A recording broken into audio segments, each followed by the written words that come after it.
On a rainy night, the CEO took his girlfriend to a hotel and discovered love in its purest form. Hello, my beautiful family. Welcome to Mr. Peter Stories. As the wise Dr. Seuss once said, the more that you read, the more things you will know.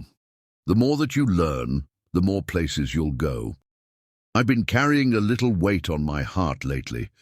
Perhaps I upset you with my last story. You didn't share your thoughts, and it's left me wondering. Have I disturbed you in any way?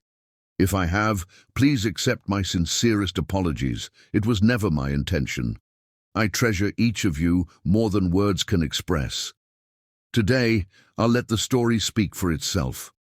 No extra chatter, no distractions, just a moment for us to connect through the power of storytelling. I hope you'll stay with me until the very last word. Before we begin, let me take a moment to thank you. Last night, as I celebrated my 30th anniversary, your wishes and love made it truly unforgettable. My heart is so full because of you. Now let's step into the story together. Shall we begin? Manhattan's skyline disappeared behind sheets of relentless rain as Orion Case's Aston Martin crawled through the congested streets of the financial district. The weather matched his mood, turbulent and dark. Another 14-hour day of endless meetings and corporate politics had left him drained. At 32, he was the youngest CEO in Case Industries' history, but success had come at a price. The corner office on the 58th floor felt more like a gilded cage with each passing day. Lightning split the sky, followed by a thunderous boom that seemed to shake the very foundations of the city. Orion's eyes caught sight of a small coffee shop, its warm lights a beacon in the storm. The Stellar Coffee House. He'd passed it countless times but had never stepped inside, preferring the predictability of corporate coffee chains. Tonight, something pulled him toward its weathered blue door. The moment he pushed it open, the aroma of freshly ground coffee beans enveloped him. Rain dripped from his tailored Tom Ford suit as he stood in the entrance, taking in the unexpected charm of the place. Mismatched vintage armchairs clustered around worn wooden tables, local artwork adorned exposed brick walls, and soft jazz played from hidden speakers. It was everything his usual corporate haunts weren't. Authentic, lived in, real. You look like you could use a towel. The voice was warm, tinged with amusement but not mockery. Orion turned toward it and felt time slow to a crawl. Callie Grace stood behind the counter, a bright yellow apron tied around her waist, dark curls escaping from a messy bun. Her skin was the color of burnished copper, and her eyes, they were extraordinary, amber flecked with gold, filled with intelligence and humor. A simple silver necklace with a small paintbrush charm rested against her collarbone. I must look like a drowned rat, Orion found himself saying, surprising himself with the self-deprecating humor. In the boardroom he never showed such vulnerability. She laughed, the sound genuine and unrehearsed. More like a drowned CEO, the suit gives you away. Reaching beneath the counter, she produced a clean white towel. Here, we keep these for emergencies. I'd say this qualifies. Their fingers brushed as he took the towel, and Orion felt an unexpected jolt of electricity race up his arm. He noticed a small splash of blue paint on her wrist, partially hidden by her sleeve. "You're an artist," he said, gesturing to the paint as he dried his face and hair. Surprise flickered across her features. "Good eye. Yes, I'm an art student at Parsons. This job helps pay the bills while I chase the dream." She moved to the espresso machine, her movements graceful and practiced. "What can I make you?" "Whatever you recommend. I trust your judgment." The words came easily, though trust wasn't something Orion gave freely in his world of hostile takeovers and corporate espionage. "Brave man." Her eyes sparkled as she began working with the machine.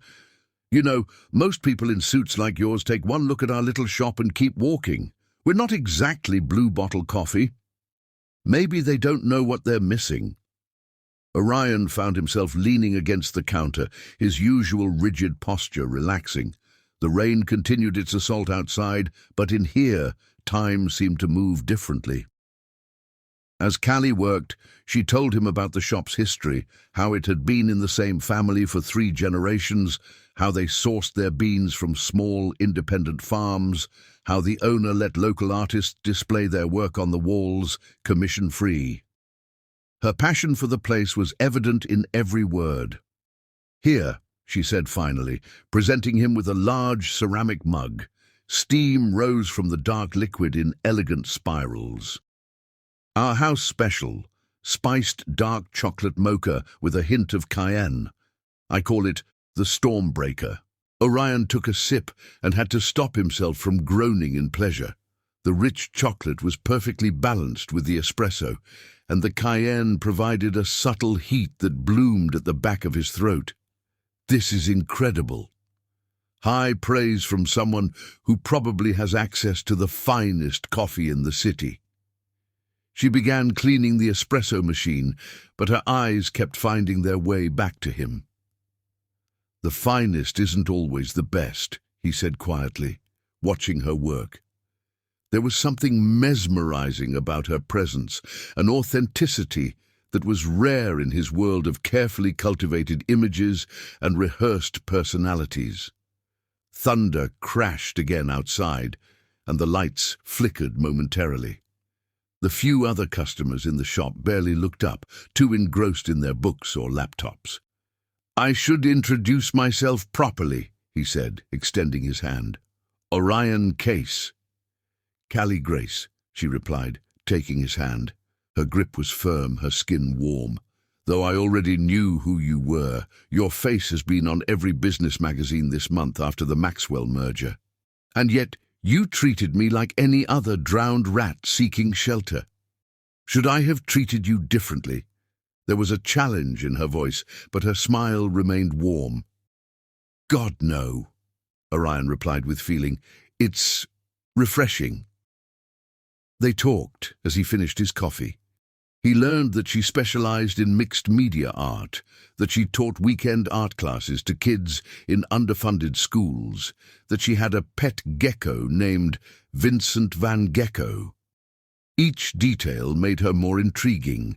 She wasn't impressed by his wealth or status. In fact, she gently teased him about his corporate uniform and suggested he try wearing colors sometime. The rain began to ease, and Orion realized he'd been there for over an hour. His phone had buzzed several times, but for the first time in years, he'd ignored it completely. "I should go," he said reluctantly, standing up. "What do I owe you for the coffee?" "On the house," Callie replied. "Consider it a thank you for trusting my recommendation." "That hardly seems fair to your bottom line." "Some things are worth more than money, Mr. Case." She pulled out a simple white business card and wrote something on the back. "But if you're worried about fairness, you can make it up to me by coming back. We have poetry readings on Thursday nights. You look like someone who could use more poetry in his life." Orion took the card, turning it over to find she'd written Stormbreaker in elegant script, followed by Thursday 7 p.m. and her phone number. Poetry readings. He raised an eyebrow, trying to imagine himself at such an event. "Trust my judgment, remember." Her smile was infectious. "Step out of your comfort zone. You might be surprised by what you find."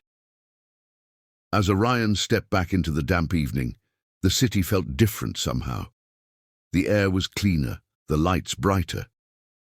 He looked back through the window to see Callie serving another customer, her face animated as she talked. The sight made something shift in his chest, a feeling he couldn't quite name. His phone buzzed again. His mother, probably wondering why he'd missed their weekly dinner. The corporate world was waiting to reclaim him, with all its obligations and expectations. But the card in his pocket felt like a key to another life. One where coffee came in mismatched mugs and art hung on brick walls and beautiful baristas recommended poetry. Thursday was 3 days away. For the first time in years, Orion Case found himself looking forward to something that wasn't related to business. As he drove home through the clearing sky, he realized he was smiling. The stormbreaker had lived up to its name, breaking through more than just the weather. Little did he know that this rainy evening, this chance encounter, would be the beginning of a story that would change everything. The universe had conspired to bring together two souls from different worlds, and nothing, not family expectations, not social prejudices, not even his own fears, would be able to stop what was about to unfold. In his pocket, the business card seemed to pulse with possibility. Thursday couldn't come soon enough. Chapter 2. Falling Fast. The first test of their budding relationship came sooner than either expected. The morning after their initial meeting, Orion arrived at Stella Coffee House to find a cluster of paparazzi outside. Someone had tipped off the press about his visits, and now Callie found herself thrust into an unwanted spotlight. "Mr. Case, is it true you're dating a barista?" "Miss, how long have you been seeing the CEO? What are your intentions with the Case heir?" The questions flew like arrows as Callie tried to do her job. Her hands trembled slightly as she worked the espresso machine, unused to such scrutiny. When she nearly scalded herself, Maria stepped in. "Go take your break, honey. Use the back room." Orion found her there, sitting among bags of coffee beans, her sketchbook open but untouched. "I'm so sorry," he said. "I should have expected this. Is this what your life is always like?" Her voice was steady, but he could see the tension in her shoulders. "Unfortunately, but I can make it stop. I'll stay away if—" "Don't you dare!" She stood, facing him with fierce determination. "I'm not afraid of cameras. I'm afraid of letting them change who we are, what this could be." That evening, against the backdrop of media attention, Orion attended his first poetry reading. He arrived late, having dodged reporters, to find the coffee shop transformed. Candlelight cast soft shadows as a young woman on stage spoke of urban forests and concrete dreams. Callie sat in the audience, her sketchbook open, but her eyes found his immediately. He noticed she'd chosen a seat near the back exit, giving him an escape route if needed. The consideration touched him deeply. The next poet took the stage, an elderly man with kind eyes. "This one's for the lovers," he announced, "those brave enough to defy the world's expectations." Orion felt eyes on him throughout the reading, not just from other patrons who recognized him, but from James Werner, his father's old friend and head of the board, who'd apparently followed him there. The message was clear. He was being watched. During a break, Callie showed him her sketches. "I draw what people's words make me feel," she explained. Each piece captured something essential about the poets: loneliness, hope, defiance. "This one's you," she said softly, showing him a man trapped in a suit of armor but with butterflies emerging from the cracks. "Is it too presumptuous?" "It's perfect," he whispered. "You see right through me." Their moment was interrupted by James approaching their table. "Orion, a word?" In the back hallway, James didn't mince words. "The board is concerned about your recent activities, poetry readings, art galleries. This isn't like you." "Maybe it's exactly like me, and none of you ever noticed. Your father would have wanted me to be happy." Returning to Callie, Orion found her in conversation with a well-dressed woman he recognized as Margaret Astor, one of his mother's social circle. "Such talent," Margaret was saying, her smile not reaching her eyes.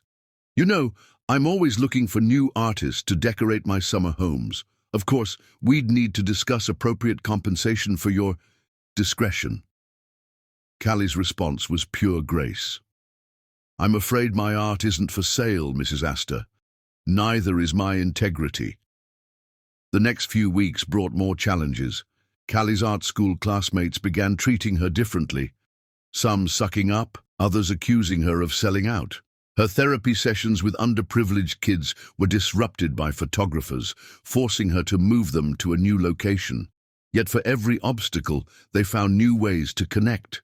Orion started showing up at random times, bringing coffee to her art studio late at night, or meeting her for early morning walks in less frequented parks.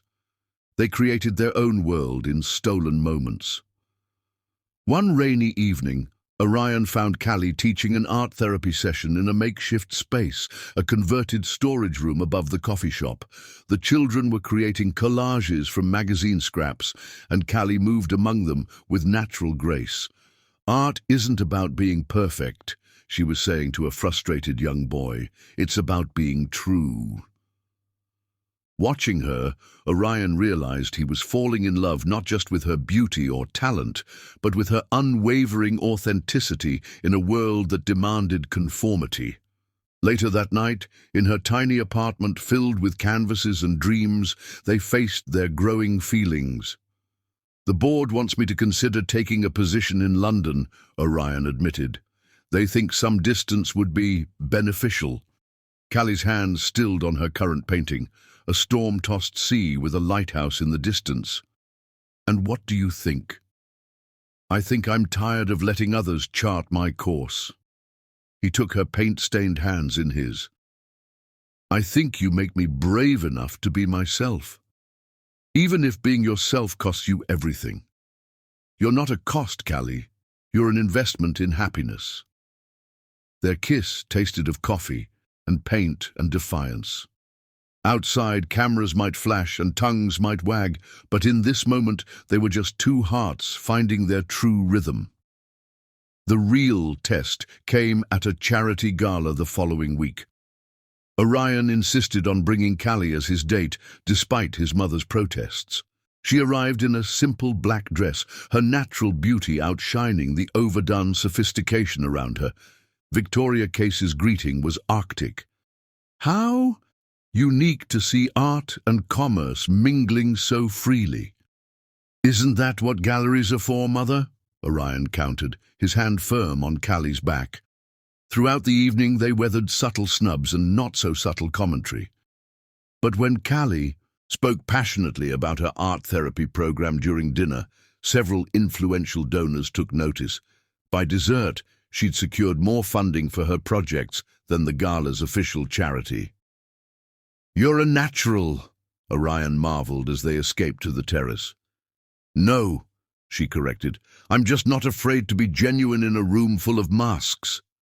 Their worlds continued to collide and merge. Orion found himself sketching during board meetings, rough, childish attempts that still somehow helped him think clearer. Callie started learning about corporate structure, not to fit in, but to understand his battles better. The press remained relentless, but they turned it to their advantage. Every photographed coffee shop visit brought more attention to local artists. Every scandal about Orion attending gallery openings sparked discussions about corporate responsibility and arts funding. "We're building bridges," Callie said one evening, as they sat on her fire escape watching the sunset. "Between art and commerce, privilege and passion, your world and mine." "No," Orion pulled her close. "We're creating a new world altogether." Their love grew not despite the obstacles, but because of them. Each challenge showed them new facets of each other, Callie's quiet strength, Orion's hidden creativity, their shared courage to choose love over expectation. Little did they know that these early trials were just preparation for the storms ahead. But in these weeks of falling fast and standing strong, they built a foundation that would weather any tempest. Chapter 3. Love Blooms.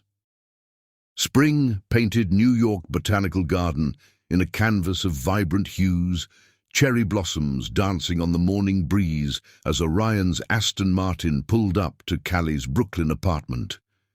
His heart skipped when she emerged, wearing a sundress that captured sunlight itself, the yellow fabric flowing like liquid gold. Her natural curls were loose today, framing her face with wild freedom. "You look beautiful," he said, opening the car door. He'd chosen casual wear, dark jeans and a light blue button-down that Callie had once mentioned brought out his eyes. The absence of his usual suit felt like shedding armor. "And you look human," she teased, reaching up to adjust his collar. Her fingers lingered there, a touch that sent electricity through his skin. "I was beginning to think you were born in a three-piece suit." The drive to the gardens was filled with comfortable conversation that revealed more about their different worlds. Callie told him about her latest art project, a series exploring the intersection of nature and urban life using reclaimed materials from construction sites.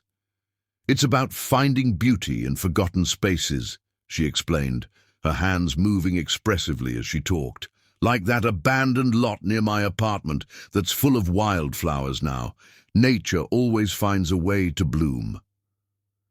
Orion shared amusing stories from his early days in business, including a catastrophic first presentation where he'd accidentally projected his personal photos instead of quarterly reports. "There I was, 22 years old, showing the board my vacation pictures from Cancun. 'Did you at least look good in the beach photos?' she laughed. 'Terribly sunburned and wearing a Hawaiian shirt my mother still hasn't forgiven me for.' At the gardens, they began in the crystalline conservatory. Tropical flowers created explosions of color against the glass walls, the air heavy with humidity and the sweet perfume of orchids. Callie moved through the space like she belonged there, her artist's eye catching details others might miss. "Look at this," she said, pulling him toward a particularly stunning bloom. "The way the colors gradient from deep purple to almost white. Nature is the greatest artist of all." Orion found himself watching her more than the flowers, mesmerized by the way she saw beauty in every detail. Her enthusiasm was contagious, making him see the world through new eyes. "What do corporate boardrooms look like through an artist's perspective?" he asked as they moved through a corridor of hanging vines. Callie considered this seriously. "Like cages built of expectations, all that glass and steel, designed to intimidate rather than inspire. But even there, I see possibilities. Imagine sunlight painting shadows through those windows, turning power into poetry." In the butterfly pavilion, they stood still as jewel-toned wings fluttered around them. One particularly bold monarch landed on Callie's shoulder, its orange wings pulsing gently. "Don't move," Orion whispered, carefully pulling out his phone to capture the moment. The photo would later become his favorite. Callie's radiant smile, the butterfly perched on her shoulder, sunlight streaming through the glass ceiling, creating a natural halo around her. They enjoyed a picnic lunch in a secluded corner of the rose garden. Orion had arranged for a gourmet spread, but what touched Callie most was discovering he'd remembered to include her favorite cookies from Stella Coffee House. "You remembered," she said softly, holding up one of the lavender shortbread cookies. "I remember everything about you," he replied, reaching out to tuck a stray curl behind her ear. The simple gesture felt more intimate than any kiss. As they ate, their conversations deepened. Callie shared stories of growing up in a small apartment with her artist mother, weekends spent in museums because they were free on Sundays, learning to see beauty in unexpected places. "Mom used to say that art isn't about perfection, it's about truth," she said, trailing her fingers through the grass. "She taught me to paint with my heart, not just my hands. When she got sick, color was how we communicated. Even in the hospital, she made everything beautiful." Orion opened up about his own childhood losses. "After my father died, everyone expected me to become him overnight, but I wanted to do things differently, make the company more than just about profits. Nobody really understood that." "I understand," Callie said, reaching for his hand. "You want to create something meaningful, something that helps people. That's why your charitable initiatives matter so much to you." In the butterfly garden, surrounded by the gentle flutter of wings, Orion found himself sharing dreams he'd never voiced aloud. Sometimes I imagine transforming parts of our office buildings into community spaces, art galleries, workshop areas, places where business and creativity could coexist. Callie's eyes lit up. That's brilliant. Think about it. Corporate meetings in rooms filled with local art, executive training programs that incorporate creative thinking exercises, partnerships with art therapy programs. Her enthusiasm sparked something in him, and they spent hours brainstorming possibilities, their ideas flowing as freely as the wine they shared. The sun began its descent, painting the gardens in golden light, but neither wanted the day to end. As evening approached, Orion had one more surprise. He led Callie to the garden's highest point, where a string quartet waited. As the first notes of Debussy's Clair de Lune floated through the twilight air, he took her in his arms. "I don't really know how to dance," Callie admitted, looking up at him with trust in her eyes. "Neither do I," he confessed. "Not like this. But maybe we can figure it out together." They swayed together as the music washed over them, the gardens now quiet except for the gentle splash of fountains and the distant cry of birds settling for the night. Other couples had gathered to listen to the music, but for Orion and Callie, the world had narrowed to just them. "When I was little," Callie said, her head resting against his chest, "I used to dream about moments like this, but the reality is so much better than anything I imagined." Orion pulled back slightly to look into her eyes. "Callie, I need you to know something. I've lived my whole life following a script, being who everyone expected me to be. But with you, for the first time, I feel like I'm truly myself." She reached up to touch his face, her artist's hands gentle against his skin. "And who is that? Someone who's completely, irrevocably falling in love with you?" The words hung in the air between them, honest and vulnerable. Callie's eyes filled with tears, but her smile was radiant. "Good," she whispered, "because I'm completely, irrevocably falling in love with you too." Their kiss was soft and sweet, full of promise and possibility. Around them, the gardens had transformed in the twilight, strings of lights twinkling like earthbound stars. The quartet continued playing, their music weaving through the evening air like a blessing. Later, as they walked back to the car hand in hand, Callie stopped to look up at the first stars appearing in the darkening sky. "Thank you for today," she said. "Not just for the date, but for being you. For letting me see the real Orion Case." He squeezed her hand, knowing that this day marked a turning point.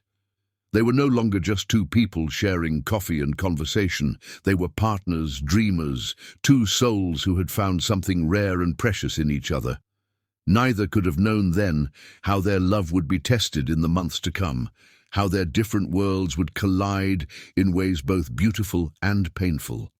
But in that moment, surrounded by the beauty they'd shared and the dreams they'd voiced, their love bloomed as naturally and inevitably as the flowers around them. The drive home was filled with comfortable silence, both lost in thoughts of the day and dreams of the future. At Callie's apartment, Orion walked her to the door, neither wanting the evening to end. "Stay," she said softly, and in that one word was a universe of trust and love. That night, as moonlight painted patterns on Callie's bedroom wall, they came together with the same gentle grace that had marked their entire relationship. Each touch was a promise, each kiss a declaration of love that transcended their different worlds. As they drifted off to sleep, the memory of their dance lingered like the last notes of a beautiful song. They had taken the first steps of a longer dance together, one that would lead them through joy and pain, through challenges and triumphs, through a love story that was only beginning to unfold. Chapter 4. The news. 3 months into their relationship, autumn had begun painting Central Park in shades of gold and crimson. Callie sat in her tiny bathroom, staring at the third pregnancy test she'd taken that morning. Like the others, 2 pink lines appeared with unwavering clarity. Her hands trembled as she checked her phone. 15 minutes until her shift at Stella Coffee House. The past week had been a blur of denial and growing certainty. First, the unexplained fatigue that made her nearly fall asleep during her afternoon art classes, then the sudden aversion to the coffee she served daily. Finally, the missed period that could no longer be attributed to stress. Orion had been away on business in London for the past 10 days, negotiating a major merger. Their nightly video calls had become her anchor, but she hadn't mentioned her suspicions. This wasn't news to share over FaceTime. At work, the familiar sense of coffee and freshly baked pastries that usually brought comfort now made her stomach churn. She moved through her shift in a daze, nearly giving a customer almond milk instead of soy, her mind racing with possibilities and fears. "Are you okay, honey?" Maria, the elderly owner of Stella, asked during a quiet moment. "You look pale." "I'm fine," Callie managed a weak smile. "Just tired." Maria's knowing eyes studied her face. "When my daughter was pregnant with her first, she couldn't stand the smell of coffee either." Callie's hands froze on the espresso machine. "Is it that obvious?" "Only to someone who's seen it before." Maria patted her hand gently. "Does he know yet?" "He gets back tonight," Callie whispered, tears threatening to spill. I don't know how to tell him." "The truth has a way of finding its own words, mi amor." The rest of her shift passed in a blur. As evening approached, the autumn rain began, drumming against the windows in a rhythm that matched her racing heart. She checked her phone again. A message from Orion. "Just landed. Coming straight to see you. Miss you." At 7, Maria insisted she leave early. Go home. Get cleaned up. Face this moment with a clear head. In her apartment, Callie changed 3 times before settling on a simple sweater dress. The soft blue one Orion had once said brought out the gold flecks in her eyes.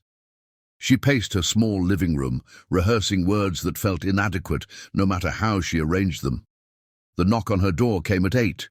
When she opened it, Orion stood there in his travel-wrinkled suit, his hair slightly disheveled, holding a bouquet of her favorite wildflowers.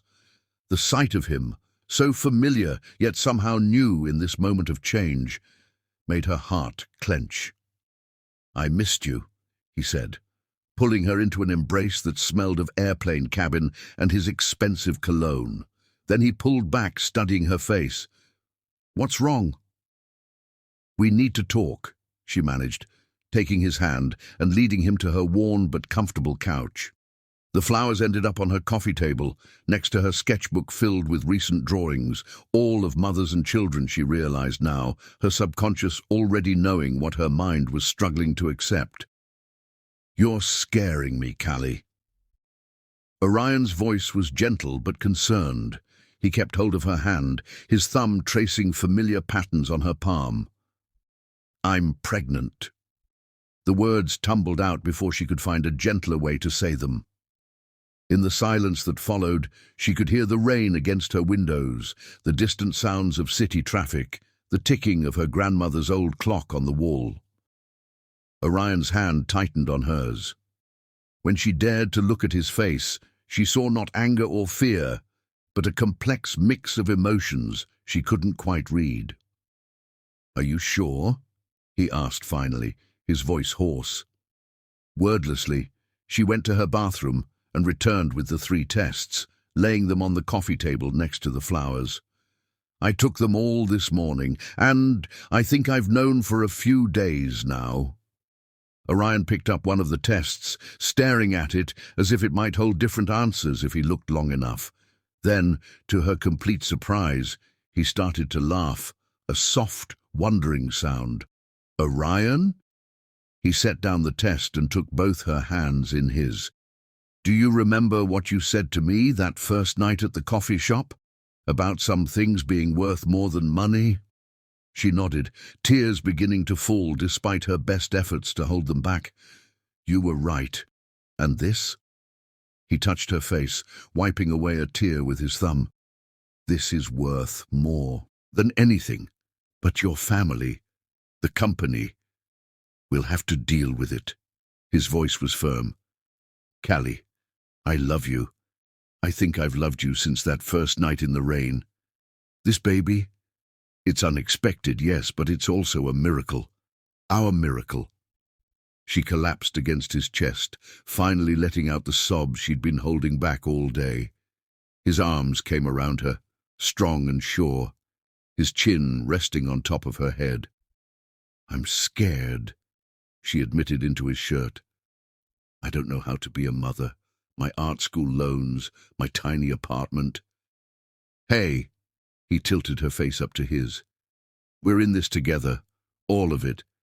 I know it's not the traditional order of things, but I've never been happier about anything in my life.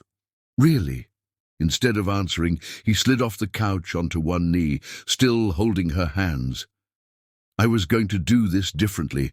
I have a ring in my safe at home, my grandmother's. I was planning something elaborate, but now I know this moment is perfect exactly as it is. Callie's breath caught in her throat as Orion continued, his voice thick with emotion. Callie Grace, you walked into my life and showed me what really matters. You taught me to see beauty in unexpected places, to trust my heart as much as my head. You're carrying our child, a perfect blend of your creativity and my determination, I hope. Will you marry me? Not because of the baby, but because I want to spend the rest of my life discovering new ways to love you. Through her tears, Callie managed to nod. Yes, she whispered. Yes to all of it. He gathered her into his arms, kissing her with all the joy and fear and wonder of the moment. When they finally broke apart, both of them crying and laughing at once, the rain had stopped. A beam of evening sunlight broke through the clouds, illuminating the flowers on the table, the positive pregnancy tests beside them, a testament to how life's biggest moments often come unplanned. We should tell your family, Callie said after a while, curled against him on the couch. Tomorrow, Orion said, pulling her closer. Tonight is just for us, for our family. The word family made her hand drift to her still flat stomach. Orion's hand covered hers, and in that moment their world shifted on its axis. Everything would change now, their lives, their plans, their dreams. But as they sat together in the growing darkness of Callie's apartment, they knew that whatever challenges lay ahead, they would face them together. Later that night, as Orion slept beside her, Callie quietly retrieved her sketchbook. In the soft light of her bedside lamp, she began to draw. Not mother and child this time, but a family. Their family. The strong lines of Orion's profile softened in sleep, her own curves gentled by his protective arm around her, and in the space between them, the suggestion of new life beginning to bloom.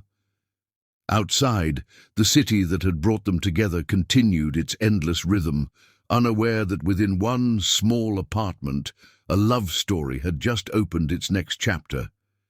Tomorrow would bring its own challenges, family expectations, societal judgments, corporate politics.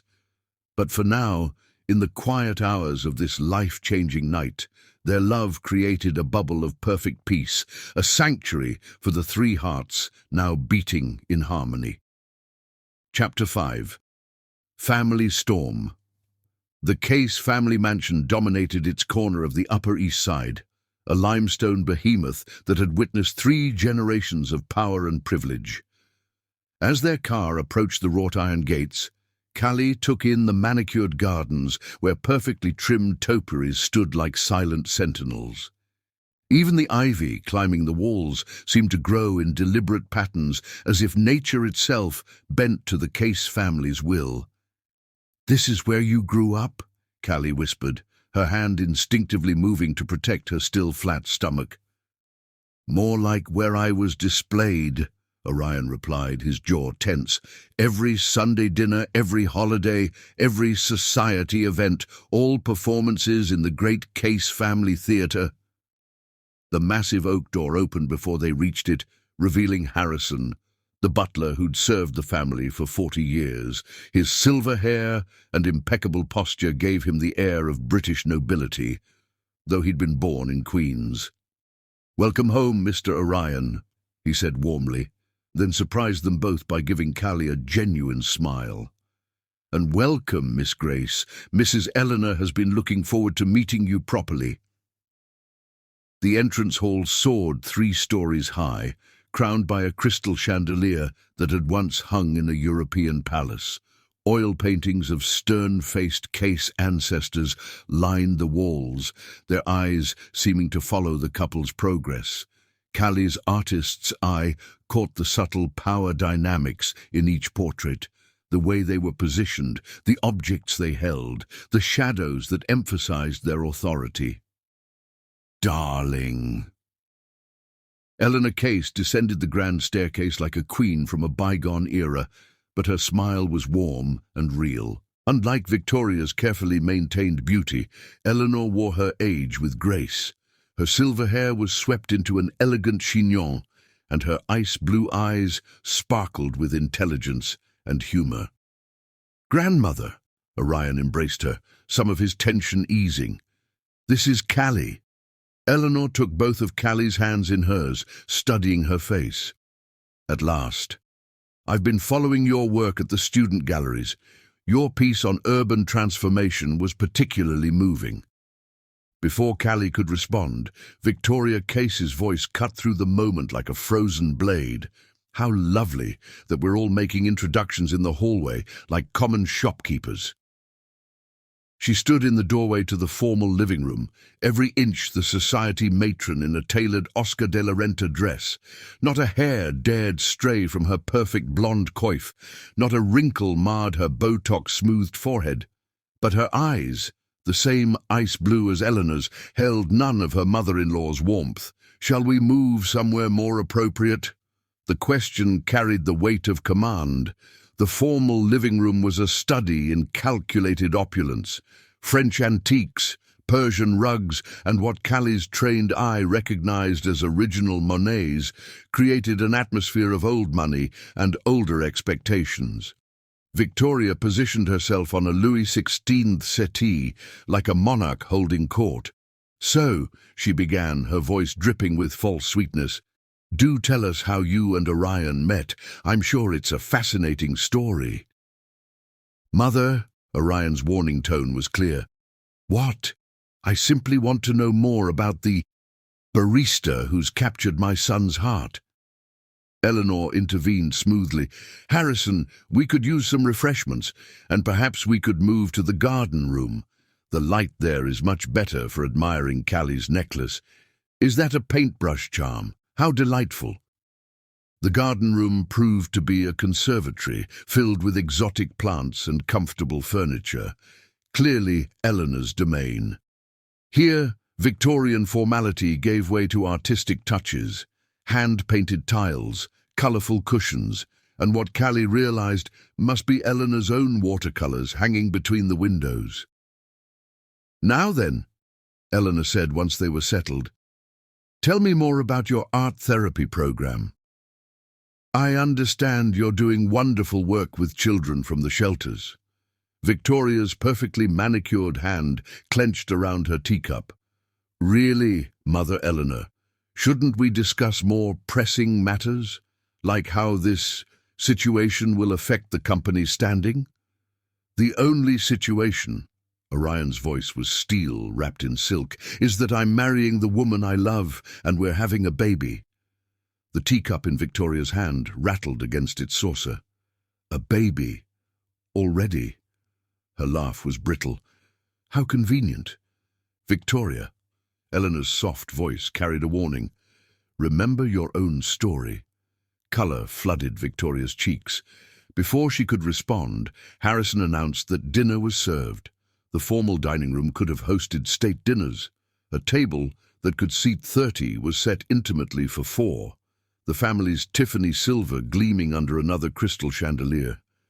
Oil paintings of hunting scenes covered the walls, hounds and horses frozen mid-chase. "Tell me, Miss Grace," Victoria began as the first course arrived, "have you ever dined in a setting like this before?" "Mother, enough." "What? I'm simply trying to understand what kind of background our grandchild will come from." Callie set down her soup spoon, meeting Victoria's gaze steadily. "My background, Mrs. Case, is one of creativity and compassion. My mother was an art teacher who believed beauty could heal broken spirits. The children I work with may never dine with Tiffany silver, but they're learning to create their own kind of wealth, the kind that feeds the soul rather than the society pages." Eleanor's eyes sparkled with approval. "Beautifully said, my dear."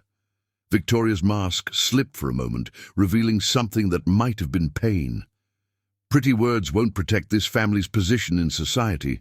Pretty pictures won't maintain the relationships we've spent generations building." "No," Orion agreed, taking Callie's hand. "Love will do that. Real relationships, not social contracts. The kind of connections that matter." "Matter?" Victoria stood abruptly. "Do you think your father built this company on feelings, on artistic expression? He understood duty, tradition, the weight of legacy." "Victoria," Eleanor's voice cut through the tension, "look at me, dear. Really look at me. 28 years ago, I welcomed you into this family despite others' objections. I saw in you what my son saw: strength, determination, love. Now it's your turn to do the same." Victoria turned to stare out the window at the gardens her decorator's eye had helped design years ago. Times were different then. "Were they?" Eleanor rose, moving to stand beside her daughter-in-law. "Or have you simply forgotten the young woman who dared to love a case? The girl who chose love over social expectation?" "That girl was naive," Victoria whispered, but her voice wavered. "That girl was brave," Eleanor corrected gently. "And somewhere inside you, she still exists." Callie watched the interaction with an artist's understanding of shadow and light, of the layers that made up a person's true portrait. In Victoria's rigid posture, she saw not just rejection, but fear. Fear of change, of loss, of a world shifting beyond her control. "Mrs. Case," Callie spoke softly, "I'm not here to take your son away. I'm here to add to your family, to bring new colors to its canvas. Our child will know both worlds, the beauty of art and the power of tradition. They'll understand both the value of a perfect table setting and the joy of paint-stained fingers." Victoria turned, and for a moment her mask cracked completely. Callie glimpsed the decorator's daughter who'd once fallen in love with a case, who'd learned to navigate society's waters until she nearly drowned in them. "The board will have to be notified," Victoria said finally, her voice carefully controlled. "The announcement must be handled with precision. The press will be ravenous." "Take all the time you need, Mother," Orion said, his arm still protectively around Callie, "but understand this. Callie and our child are my priority now. I won't allow anyone, not even you, to make them feel unwelcome or unworthy." Eleanor beamed at her grandson, pride shining in her eyes. "Well said, my boy. Now shall we have dessert? Cook has prepared her famous chocolate soufflé, and I believe significant moments are always better celebrated with chocolate." As they moved back to the garden room for dessert, Callie glanced back to see Victoria still standing by the window, her reflection showing an expression of both loss and longing. In that moment, Callie understood something profound. Victoria's reaction came not just from social prejudice, but from fear of losing her son to a love as powerful as the one she'd once shared with his father. Later that evening, as they prepared to leave, Eleanor pulled Callie aside in the conservatory. The setting sun painted the glass walls in shades of gold and rose, creating a moment of perfect beauty. "You handle yourself with grace, my dear," the older woman said warmly. Don't let Victoria's thorns discourage you. She'll come around, especially once she holds that baby in her arms. Thank you, Callie whispered, hugging her future grandmother-in-law, for everything. Welcome to the family, Callie, Eleanor replied. It's about time we had some fresh air in these old rooms, and perhaps, she added with a twinkle in her eye, some new art on these ancient walls. As they drove home through the gathering dusk, Orion kept glancing at Callie, concern etched on his face. I'm sorry about my mother. Are you okay? Callie placed her hand over his on the gear shift. I'm better than okay. Tonight showed me exactly why I fell in love with you. Your strength, your conviction, your heart, and it showed me where those qualities came from. She smiled, thinking of Eleanor's unwavering support. My grandmother adores you, Orion chuckled, though I think she'd disown me if I'd let you get away. They drove in comfortable silence for a while, the city lights creating a golden glow around them. Finally, Orion spoke again. You know this is just the beginning, right? There will be more storms to weather. The board, the press, society gossips. I know, Callie replied, her hand drifting to her stomach, but we have something stronger than their judgment. Love, family, and a really fierce grandmother on our side. Orion's laugh filled the car, and Callie felt hope bloom in her heart. They had crossed the first hurdle, faced the first storm. Whatever came next, they would face it together, strengthened by the bonds of true family, not the kind bound by social expectations, but the kind bound by love. Chapter 6. Pressure Points. The morning headlines screamed across every major newspaper in New York. Case airs coffee shop romance. Corporate dynasty meets starving artist. Case Industries stock drops as CEO announces unexpected engagement. Orion stood at his office window, 58 floors above Manhattan, watching the city wake while his phone buzzed incessantly. The board meeting was scheduled for 9, and he could already feel the sharks circling. The Financial Times article had been particularly brutal, questioning his judgment and leadership capabilities. A soft knock preceded his assistant's entrance. Sir, your mother is on line 1. The PR team needs an immediate response to the Wall Street Journal, and this just arrived. She handed him a thick manila envelope. Inside, glossy photos spilled across his desk, paparazzi shots of him and Callie at various moments they'd thought private. Their kiss in Central Park, dinner at that quiet Italian place in Brooklyn, Callie teaching her art class, Orion watching from the doorway with obvious adoration. The photos came with a note. The Daily Mail offers their congratulations and would love an exclusive interview. His phone buzzed again, a message from Callie that made his heart clench. They're outside the coffee shop. Maria had to call the police to clear a path for customers. Maybe I should take some time off. The boardroom looked like a war room when Orion entered. 12 members of the board sat around the massive mahogany table, each with tablets displaying real-time stock prices and media coverage. James Werner, his father's oldest friend and head of the board, stood at the window, his reflection grim in the glass. The Asian markets are nervous, James began without preamble. Singapore is particularly concerned about stability. The company's fundamentals haven't changed, Orion countered, taking his seat at the head of the table. Our Q3 projections. This isn't about projections, Charles Whitman, the eldest board member, interrupted. This is about perception. You're the face of Case Industries, Orion. Your personal choices reflect on all of us. Margaret Astor, the only female board member and a close friend of his mother's, slid forward a tablet showing social media trends.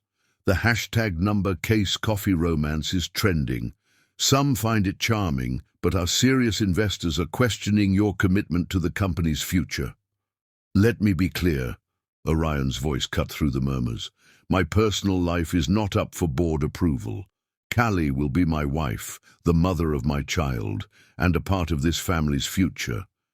If anyone has concerns about my leadership beyond that, I suggest you review our quarterly growth figures." "A child?" James turned sharply. "Already?" The implied accusation hung heavy in the air. "Yes, a child."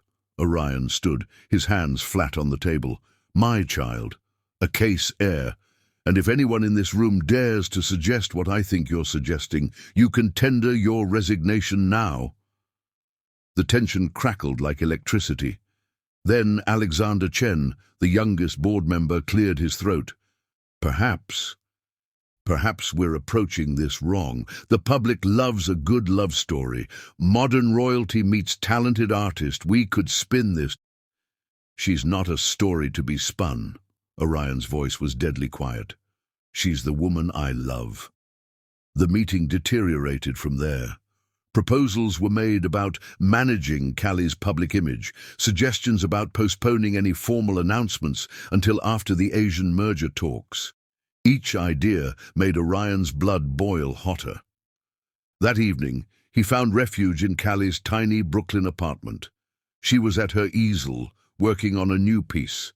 Dark swirls of color surrounding a bright center, like a storm around a calm eye.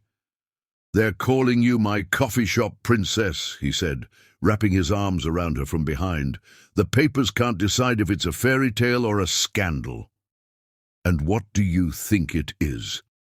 She leaned back against him, paint-stained hands covering his. "The only real thing in my life." Their moment of peace was shattered by his phone. The screen showed photos from that afternoon.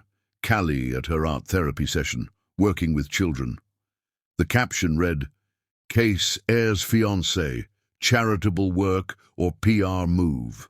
"They're following the kids now," Callie whispered, horror in her voice. "I had to move the sessions to a private location.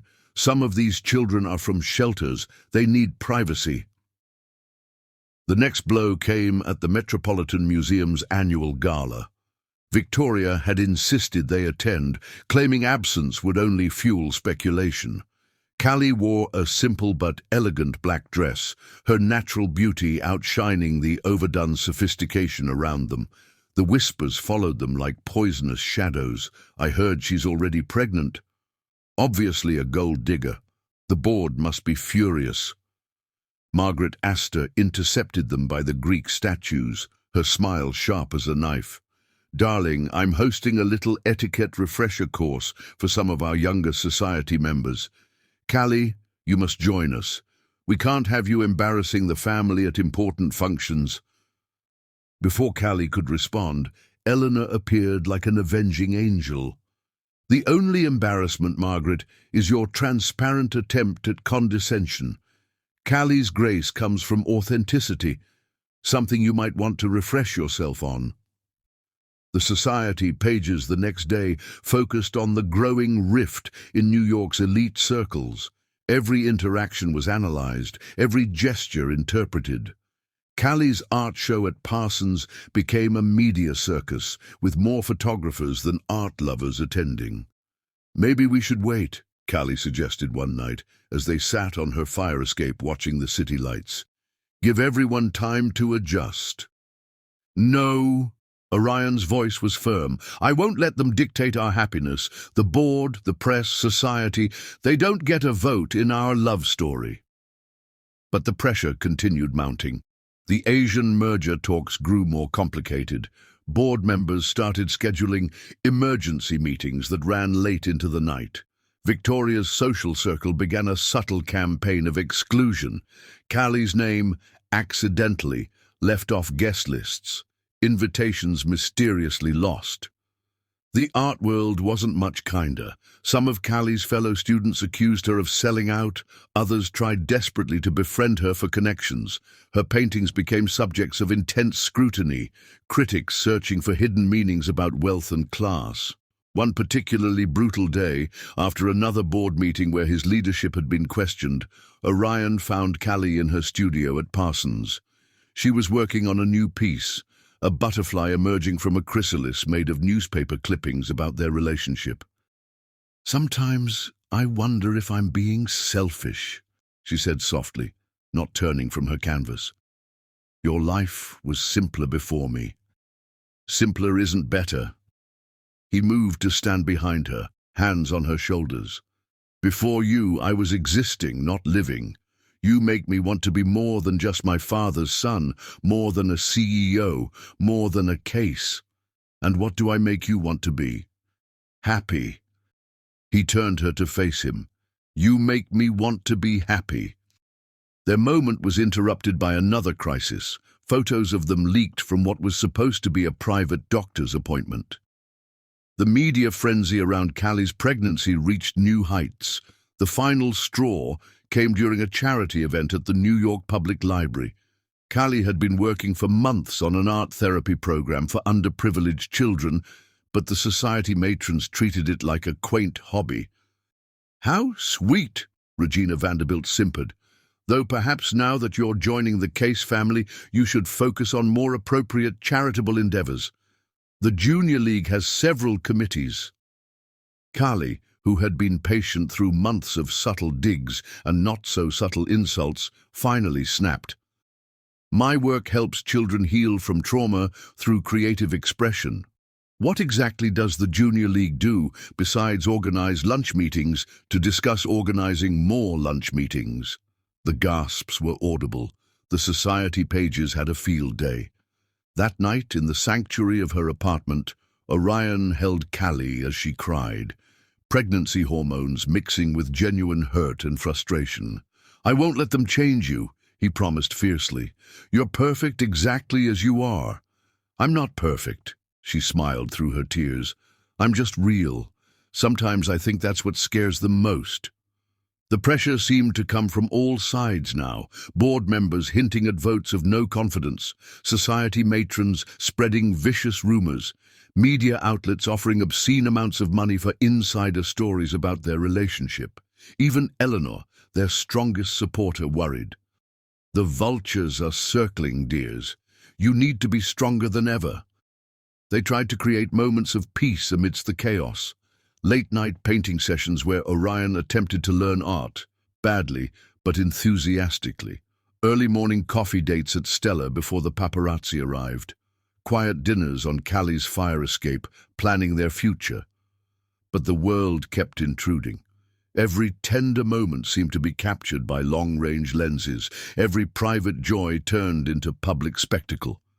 The weight of expectations, judgment, and constant scrutiny began to take its toll. The breaking point loomed on the horizon like a gathering storm. Soon, they would face their greatest test, one that would separate them for 3 long years. But for now, they held each other in the quiet of night, their love a shelter against the pressures trying to tear them apart. Whatever happens, Callie whispered one night, her head on his chest, don't forget who you are. Not Orion Case, the CEO, not the heir to a dynasty, but the man who helped me wash dishes in a coffee shop, the man who sees beauty in unexpected places, the man I fell in love with. And you, he kissed her forehead, don't let them dim your light, your art, your heart, your truth. That's what I fell in love with, not some society-approved version of you. Outside, photographers waited in the shadows, board members plotted in wood-paneled offices, society matrons sharpened their knives of gossip and judgment. But in that moment, holding each other in the dark, Orion and Callie were stronger than all of it.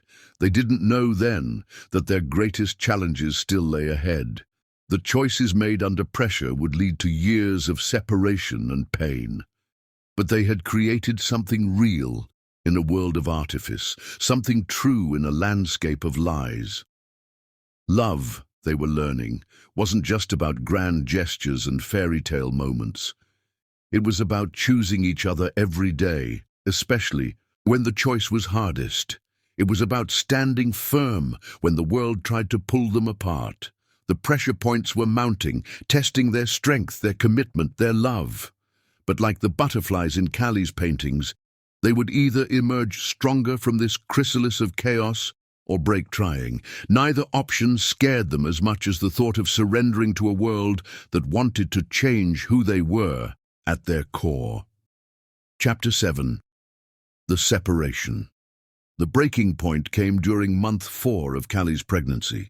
What began as mild discomfort escalated into a crisis that landed her in Mount Sinai's high-risk unit. The sterile white walls seemed to close in as Dr. Sarah Chen delivered the news. Complete bed rest, the doctor insisted. The stress is affecting both mother and babies. Babies, Orion's voice cracked. Twins, Dr. Chen confirmed, pointing to the ultrasound, which makes this situation even more critical. That night, their first major confrontation erupted when James Werner appeared at the hospital. The board chairman's timing couldn't have been worse. Callie had just endured another round of tests, and Orion was reviewing her medical reports. "The merger's falling apart," James announced without preamble. "The London office needs you there. Tonight." "My fiancée is in the hospital." Orion's voice was deadly quiet. "The babies are being given the best care money can buy," James cut in. "But if this merger fails, what kind of future can you provide them?" Callie watched the conflict play across Orion's face. "Go," she said softly. "I'll be fine." "Like hell," Orion stood, facing James. "Find someone else." "There is no one else." James slammed his hand on the wall. "Your father built this company from nothing. Are you really willing to let it crumble for—" "Choose your next words very carefully," Orion warned. The tension broke when Callie's monitors began beeping. Her blood pressure had spiked dangerously. Dr. Chen rushed in, ordering everyone out. In the hallway, Eleanor appeared like an avenging angel. "James Werner, you pompous fool," she snapped. "Get out of this hospital before I have security remove you." Later that night, after Callie stabilized, she and Orion had their own confrontation. "You have to go," she insisted. "Your father's legacy. You and these babies are my legacy. And what happens when the company fails? When everyone blames me for destroying the Case empire?" Callie's voice broke. "I won't let our children carry that burden." 2 days later, Orion left for London. The goodbye was agonizing, promises of daily calls, of returning soon, of love stronger than distance. But business has a way of consuming time. 2 weeks became 4.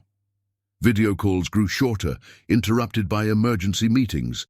The London office had issues only Orion could handle. Then Hong Kong needed attention, Singapore, Dubai. The first major confrontation of their separation came 6 weeks in. Orion had missed 3 important doctor's appointments.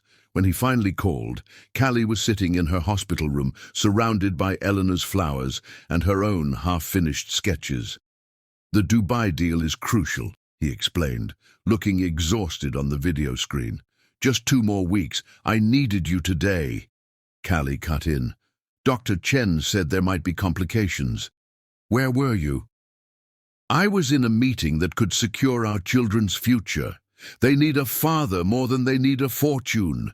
The screen froze, their pain captured in digital stasis. When the connection resumed, both were crying. "I'm trying to do the right thing," Orion whispered. The right thing stopped being right the moment it became more important than love. The weeks dragged on. Victoria began visiting the hospital, her intentions unclear. One particular visit led to an explosive confrontation. "Perhaps this separation is providential," Victoria suggested, arranging flowers by Callie's bed. "It gives everyone time to reconsider." "Reconsider what?" Callie's voice was steel. "Arrangements could be made. The children would want for nothing." "Get out!" Callie's quiet fury stopped Victoria mid-sentence. "How dare you suggest I would ever give up my children? I'm trying to help." "No, you're trying to erase me, like you erased yourself to fit into this world. But I won't do it. These babies are cases, yes, but they're also grace. They'll know art and passion and real love, not just duty and appearances." Victoria fled, leaving Callie shaking with anger and fear.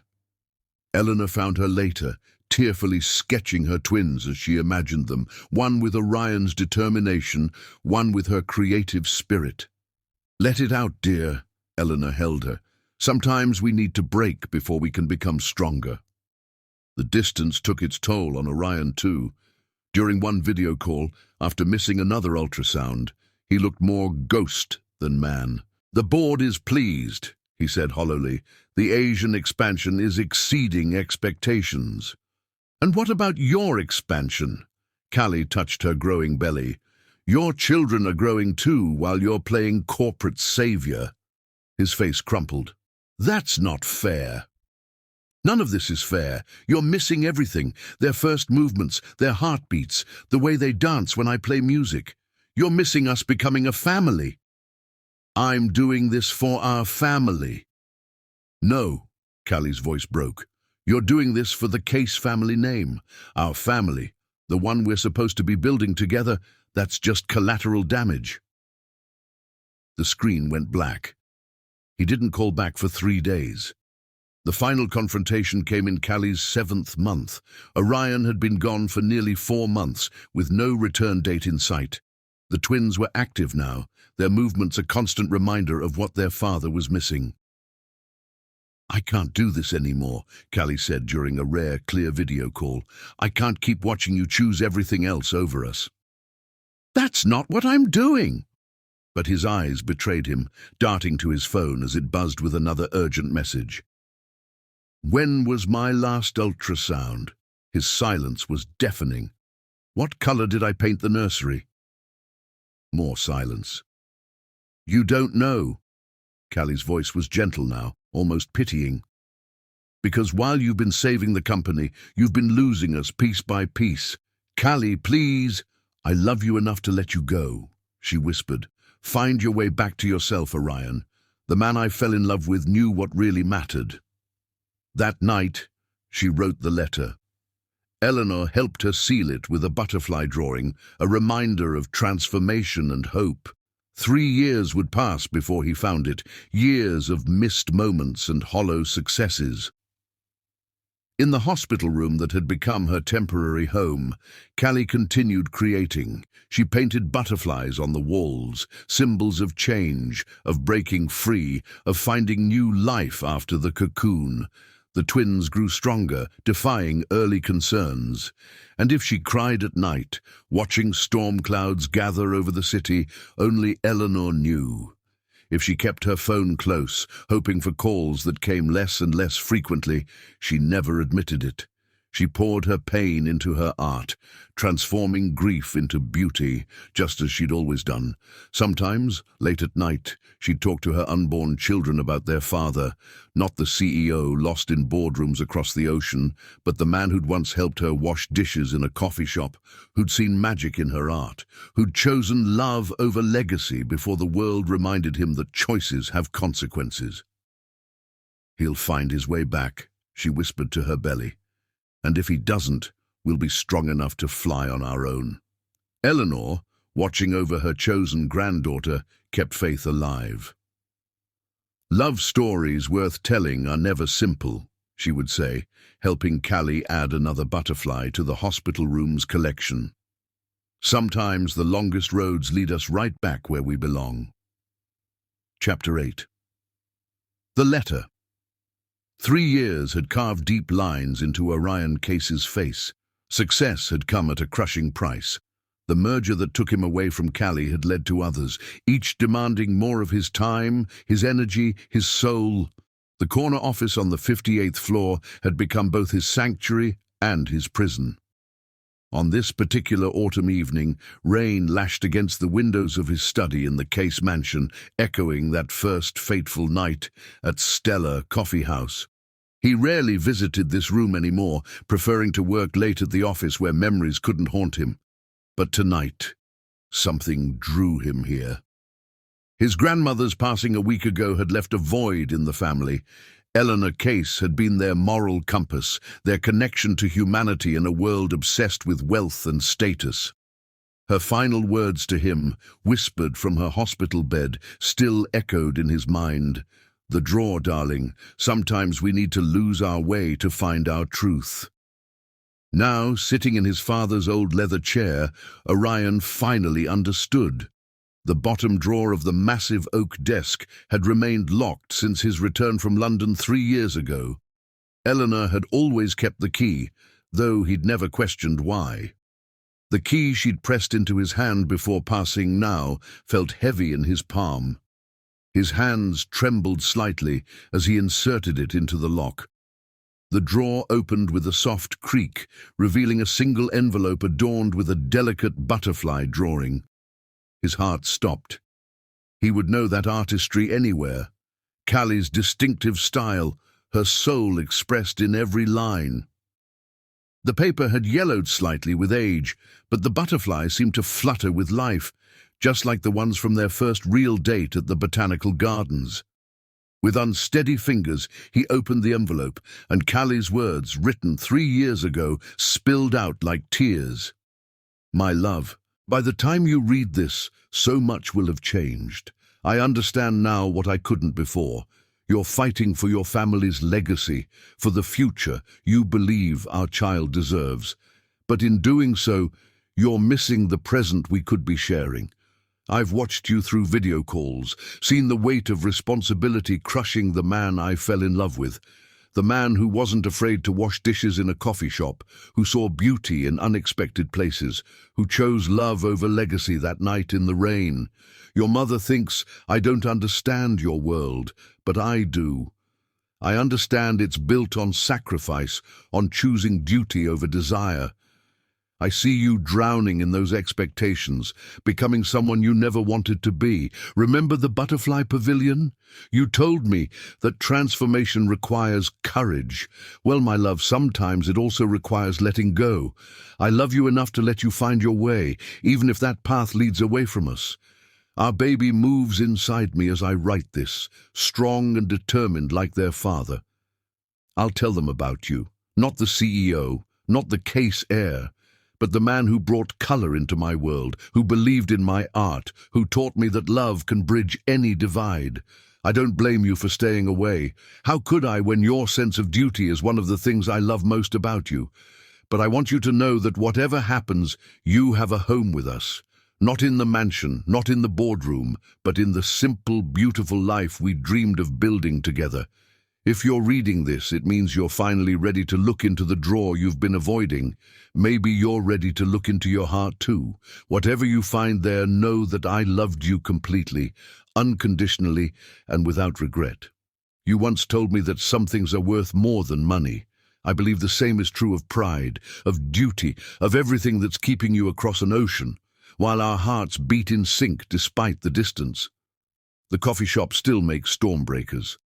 Your grandmother visits every Thursday to get one, saying it helps her feel closer to that night when fate brought us together. Maybe someday you'll find your way back there too, back to the moment before the world told you that love wasn't enough. I'm not asking you to choose me over your family's legacy. I'm asking you to remember that you don't have to choose at all. Real love multiplies, it doesn't divide. It builds bridges, not walls. You taught me that. Our child will know love, creativity, and the courage to be themselves. I'll make sure of that. And if someday you want to be part of that journey, we'll be here. Not waiting, because I want you to be free to find your own path, but hoping, believing, loving you from wherever we are. Take care of your heart, my love. It's a beautiful one, even if the world has made you forget that. With eternal love, Callie. The letter fell from Orion's trembling hands.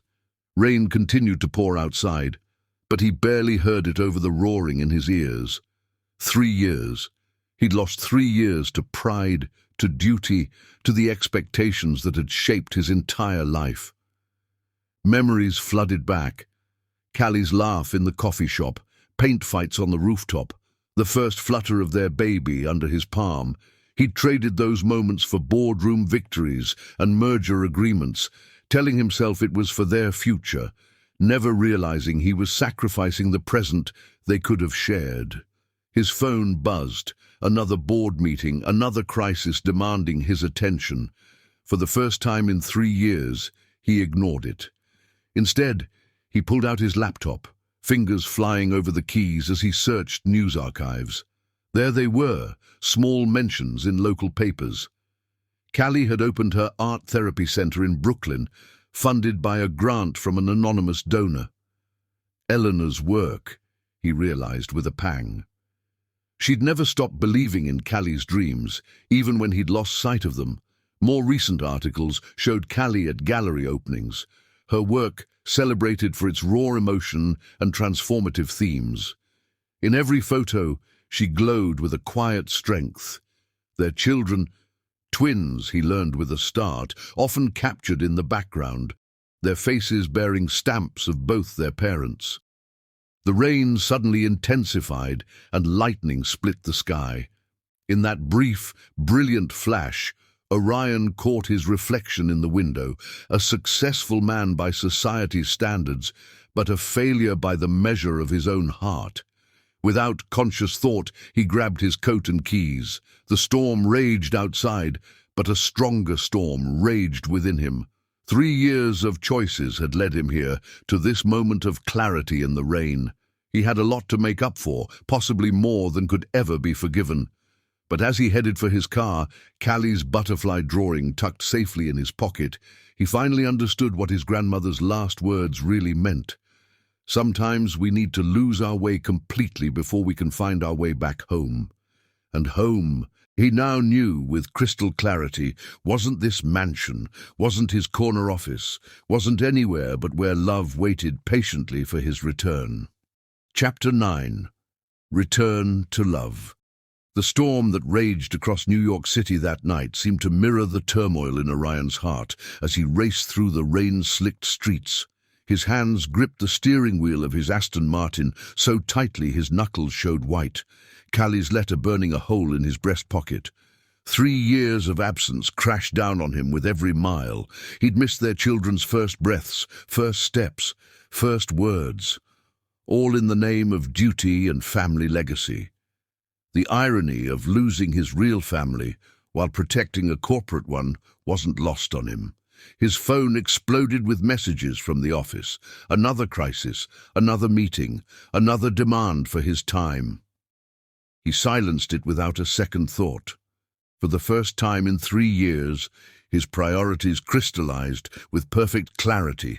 Lightning illuminated the city in stark flashes as he pulled up to Brooklyn Methodist Hospital. A nurse at reception recognized him immediately. The prodigal CEO's face had been splashed across enough business magazines over the years. "Mr. Case," she said, eyes wide. "Miss Grace is in the maternity ward. There were complications with—" He was already running, taking the stairs 2 at a time because he couldn't bear to wait for the elevator. The maternity ward, of course. History repeating itself, giving him a chance to right his greatest wrong. The ward was quiet, except for the steady beeping of monitors and the distant roll of thunder. Through the window of room 418, he saw her. Callie lay in the hospital bed, her face turned toward the window where rain painted patterns on the glass. Even after 3 years, the sight of her took his breath away. He stood frozen in the doorway, drinking in every detail. Her hair was longer now, the dark curls streaked with subtle gold. An easel stood in the corner, a half-finished painting capturing the storm outside. Some things hadn't changed. She still found beauty in chaos.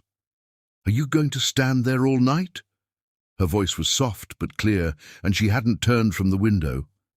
"How did you know it was me?" Now she turned, those amber eyes he'd dreamed about finding his. A mother knows all sorts of things, like when her children's father is finally ready to come home. The simple word home broke something in him. He crossed the room in 3 strides, falling to his knees beside her bed. "Callie, I'm so sorry. I'm so desperately sorry." Her hand found his hair, fingers running through it just as they used to. "I know. The letter." His voice cracked. "I only just found it. Grandmother, ... She kept it safe until you were ready." Callie's smile held sadness and understanding in equal measure.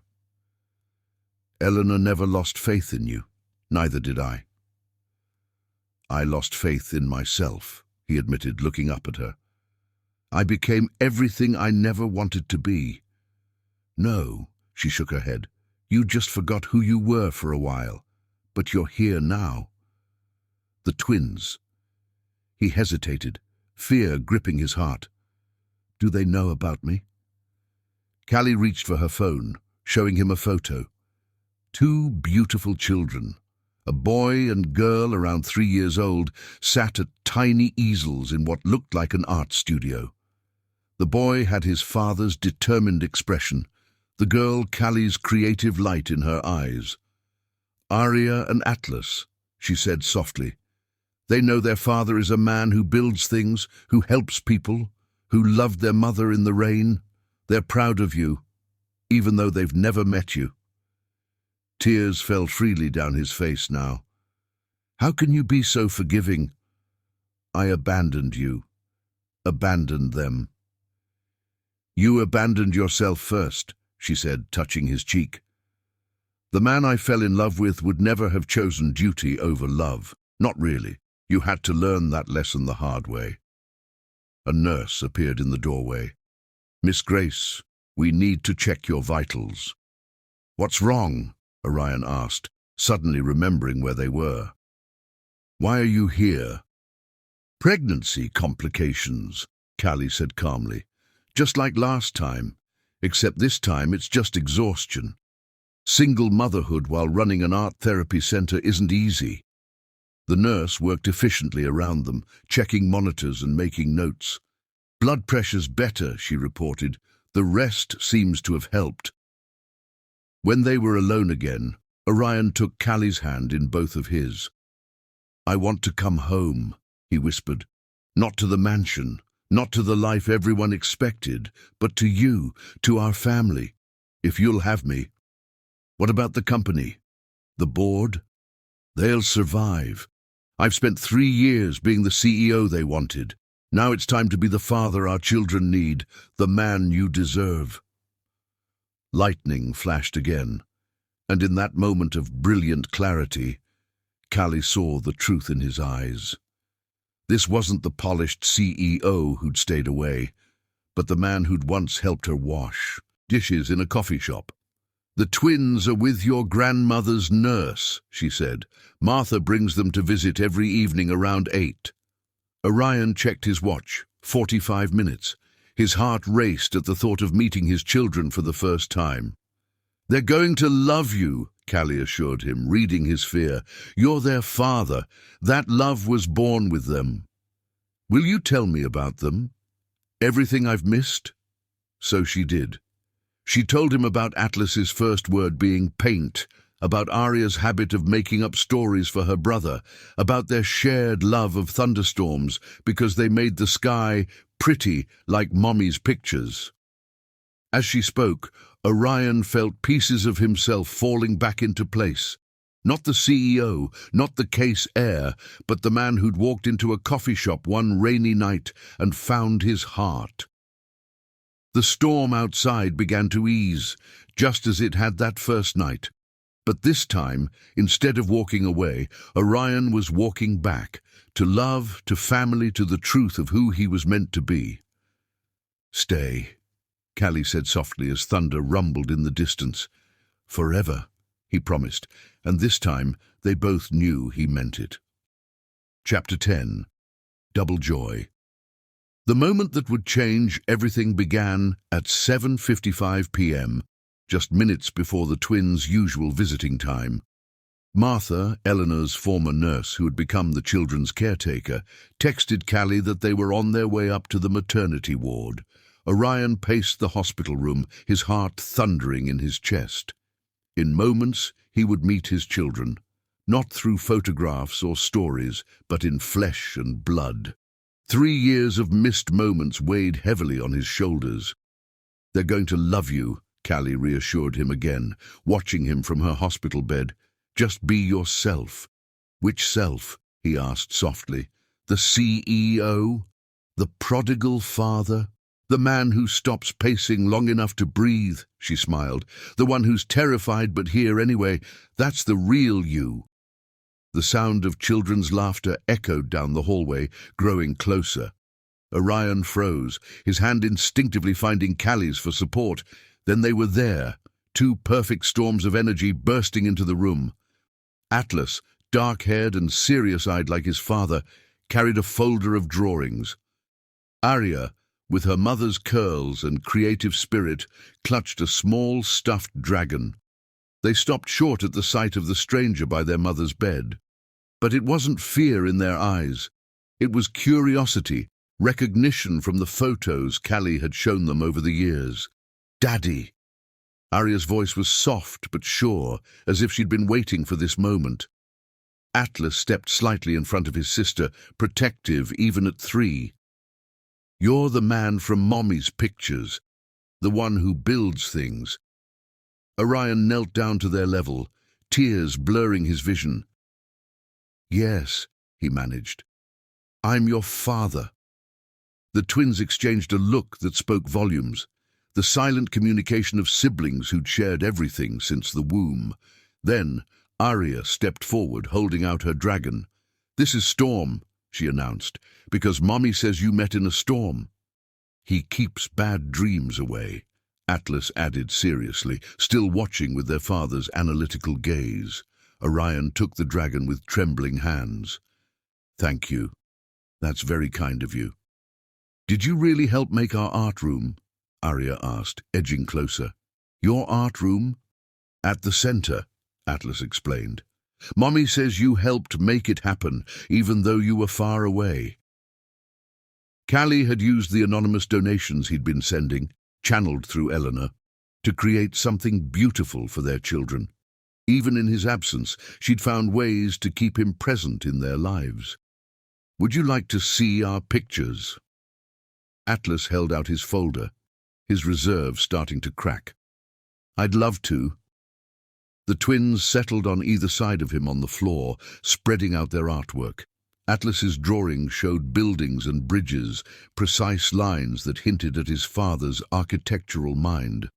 Arya's were explosions of color and imagination, dragons soaring through rainbow skies. "This is our family," Arya pointed to one drawing. 4 figures stood under a stormy sky, Mommy, Atlas herself, and a tall figure she'd drawn slightly apart. "I left space for you." Something broke and healed simultaneously in Orion's heart. He gathered both children into his arms, and they came willingly, their small bodies fitting against his as if they'd been waiting for this embrace. "I'm so sorry I was gone so long," he whispered into their hair. "Atlas is straight and dark like his, Arya's wild curls like their mother's." "It's okay," Atlas said with a child's simple wisdom. "You were building important things." "But now you're home," Arya added, snuggling closer. From her bed, Callie watched the reunion through tears. Martha stood in the doorway, dabbing at her own eyes with her handkerchief. "Eleanor would be so happy," the nurse murmured. She never lost faith this day would come. The twins soon had Orion thoroughly enchanted, showing him their art projects, telling him about their friends at the center, explaining their favorite stories. They had Callie's gift for storytelling and his attention to detail, a perfect blend of both parents. "And Mommy's having another baby," Arya announced suddenly. "A sister." "I can tell." "Brother," Atlas corrected with the certainty of a 3-year-old. "I asked the moon." Orion looked at Callie in wonder. Despite everything, their love had created something magical, not just once, but 3 times over. As the evening progressed, the twins grew sleepy. They insisted on hearing a story before leaving with Martha, and to everyone's surprise, it was Atlas who made the request. "Tell us about the storm," he said, curled up beside his father.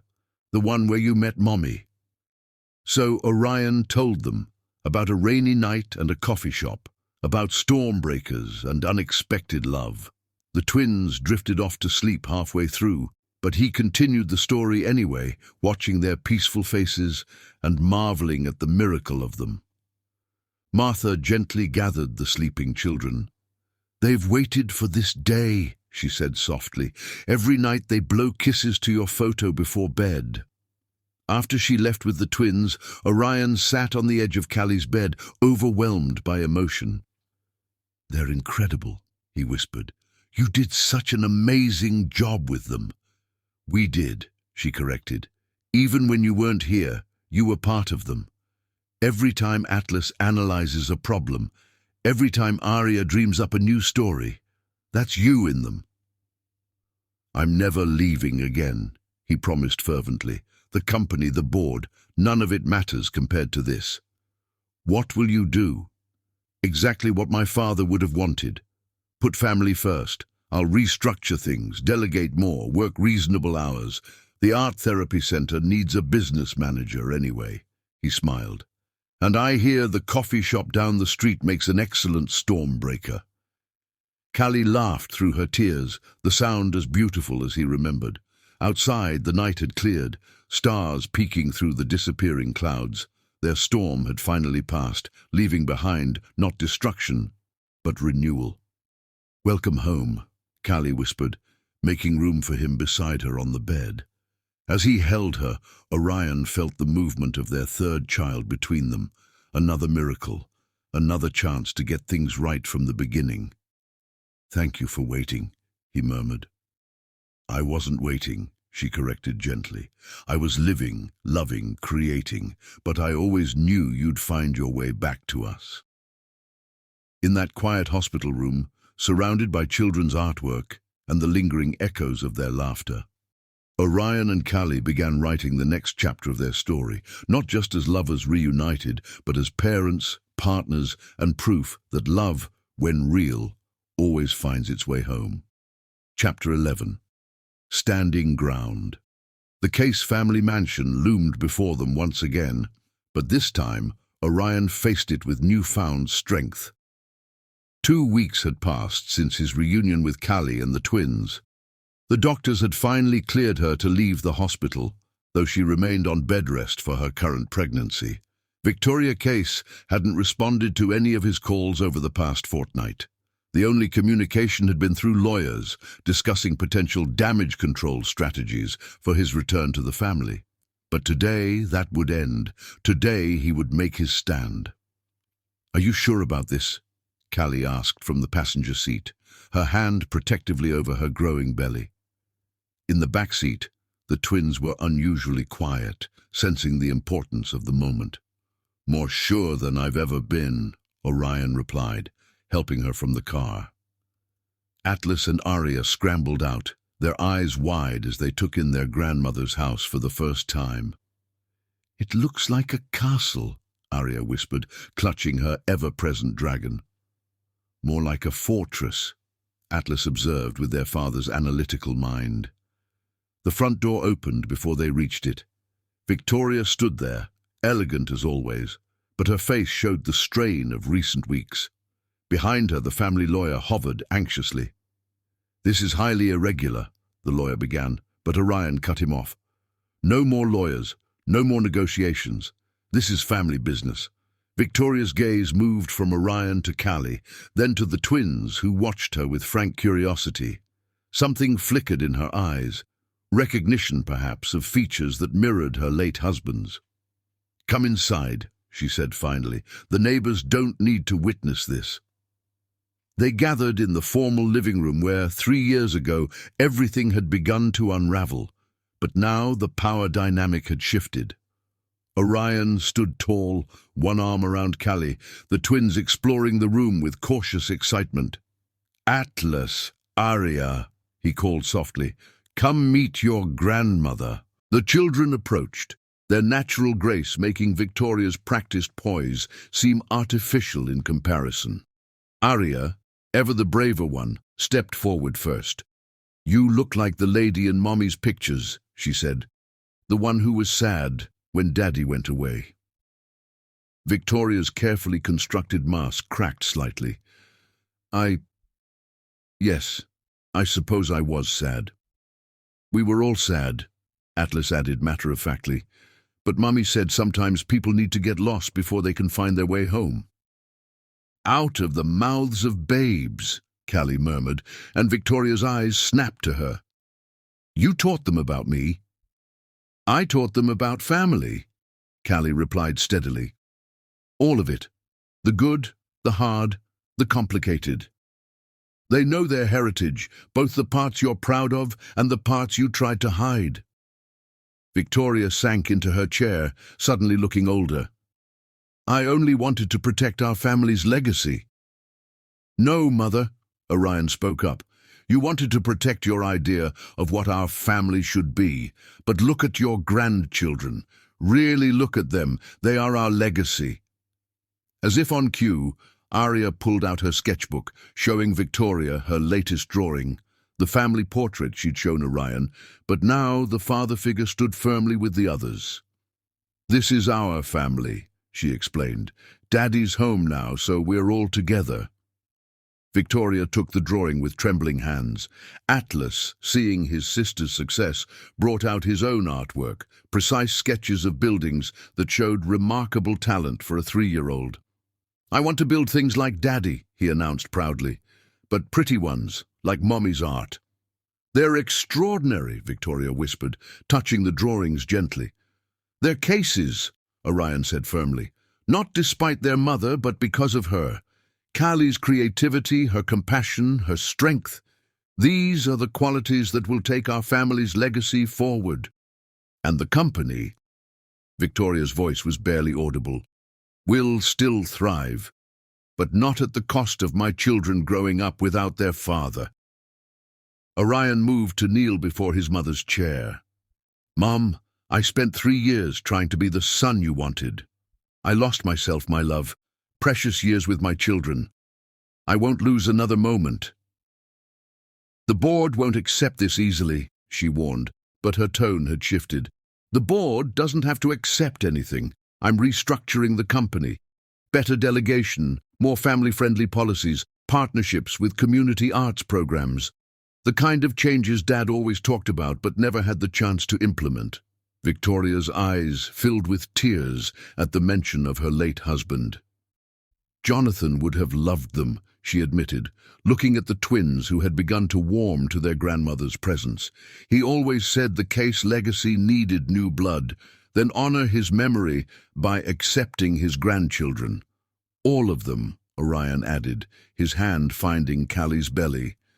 This little one included. Arya, with a child's perfect timing, climbed into Victoria's lap. Want to see my dragon? His name is Storm. He keeps bad dreams away. Something in Victoria finally broke. She gathered her granddaughter close, tears falling freely now. I'd love to see your dragon, sweetheart. Atlas, not to be left out, began explaining his building designs to his grandmother, who listened with growing interest and pride. Callie moved to stand beside Orion, their hands intertwined. Eleanor would be proud, she whispered.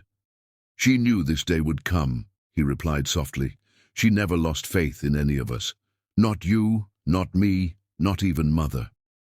As the evening progressed, they watched Victoria transform. The rigid society matron melted away, replaced by a grandmother who seemed desperate to make up for lost time. She showed the twins family photos, telling them stories about their father's childhood, even bringing out some of Eleanor's old art books when she learned of their creative interests. When it was time to leave, Victoria walked them to the door. Will you come for Sunday dinner? All of you. Only if you promise to let Arya redecorate the formal dining room, Orion teased, seeing how his mother had fallen under his daughter's artistic spell. Perhaps some color wouldn't hurt, Victoria conceded, then more seriously. Callie, I'm sorry for everything. The past is past, Callie replied gently, but the future that we can build together. The twins hugged their grandmother goodbye, extracting promises of art supplies and building blocks for their next visit. As they drove away, Orion glanced in the rearview mirror at his sleeping children, then at Callie, who watched him with loving eyes. Thank you, he said softly. For what? for teaching our children that love is stronger than pride, for giving my mother a chance to learn the same lesson." Callie smiled, taking his hand. Family isn't about perfection. It's about love, forgiveness, and the courage to begin again. As they drove home, to their real home, where paint supplies littered the tables and children's laughter filled the halls, Orion knew they had finally bridged all the divides. The Case legacy would continue, not through cold corporate success, but through the warmth of love and the power of acceptance. Chapter 12. Full Circle.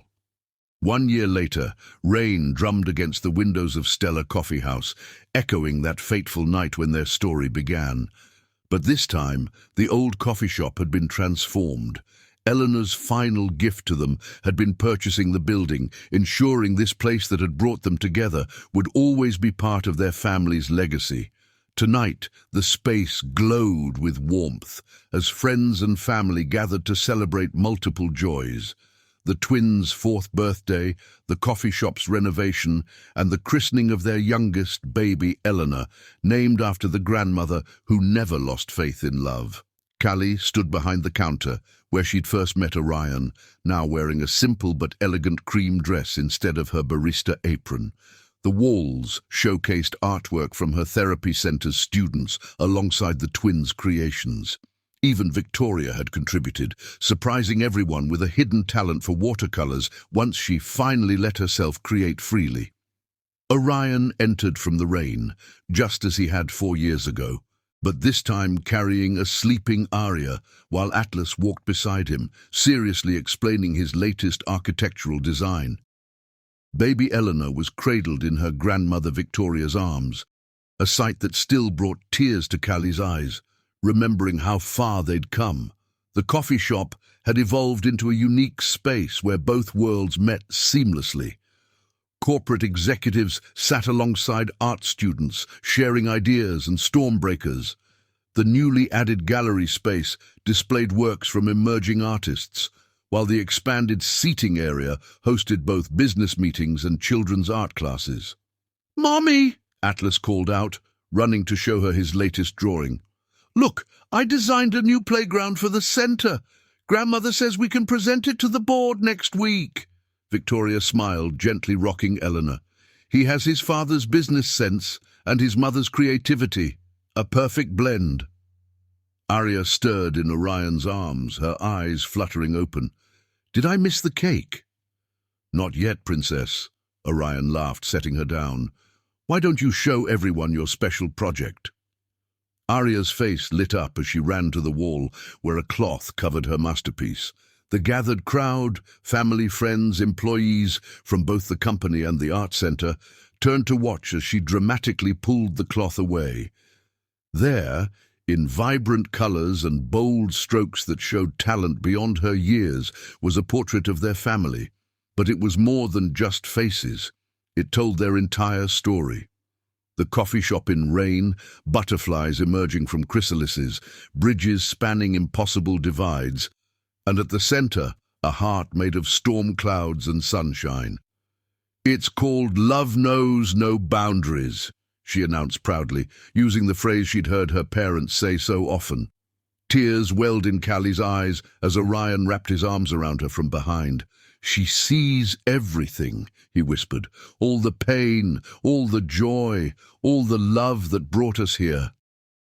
Maria, the original owner who now served as the coffee shop's manager, brought out a massive cake decorated with both butterflies and buildings, a perfect representation of their blended family's interests. The twins insisted on serving the first piece to their grandmother Victoria, who accepted it with misty eyes. As the celebration continued, Orion clinked his glass for attention. The room quieted, all eyes turning to him. 4 years ago, I walked into this coffee shop as a man who thought he knew everything about success," he began. "I was wrong. Real success isn't measured in stock prices or social status. It's measured in moments like these, family gathered together, love freely given and received, bridges built instead of walls." He turned to Callie, taking her hand. You taught me that some things are worth more than money. Our children teach me every day that creativity and compassion are the greatest legacy we can leave.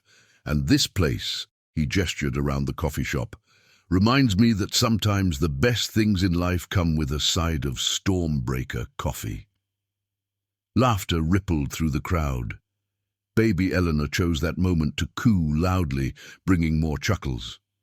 To family, Victoria raised her cup, her voice thick with emotion, in all its beautiful, unexpected forms. To love, Atlas added seriously, holding up his hot chocolate. To butterflies and storms, Arya chimed in, making everyone smile. As they all raised their cups in toast, the rain outside began to ease. Through the windows, a rainbow appeared over the city skyline, nature's own celebration of love's triumph over adversity. Later that evening, after the guests had gone and the twins had fallen asleep on the coffee shop's new window seats, Orion and Callie stood in the doorway where they'd first met. Baby Eleanor slept peacefully in her mother's arms, while Victoria sat nearby, contentedly watching over all her grandchildren. Sometimes I wonder what would have happened if it hadn't rained that night, Callie mused. We would have found each other somehow, Orion replied confidently. Some love stories are written in the stars. Or in the storms, she smiled, leaning into him. Above them, the newly restored sign of Stella Coffee House glowed warmly, now adorned with a small butterfly logo, a testament to transformation and new beginnings. Inside, their children's laughter echoed in dreams, while outside, the city that had witnessed their love story continued its endless dance of light and shadow. They had proved that love truly knows no boundaries, not of class, not of background, not even of time. Their story had become a legend in both their worlds. The CEO who chose love over legacy, only to find that love was the greatest legacy of all. As another storm gathered on the horizon, they smiled, knowing that every raindrop carried memories of their beginning, and every storm brought the promise of transformation. They had weathered their storms together, emerging stronger, their love deeper, their family bonds unbreakable. Their journey had come full circle, but this was not an ending. It was a continuation, a daily choice to love, to create, to build bridges instead of walls. And in the years to come, their story would inspire others to believe in the power of love to transform lives, heal wounds, and bring magic to ordinary moments. For in the end, they had created something rare and precious, a love story that transcended social boundaries, a family that celebrated differences, and a legacy that would live on through their children's children, painted in the colors of storm clouds and sunshine, coffee and paint, butterflies and dreams. Subscribe if you liked.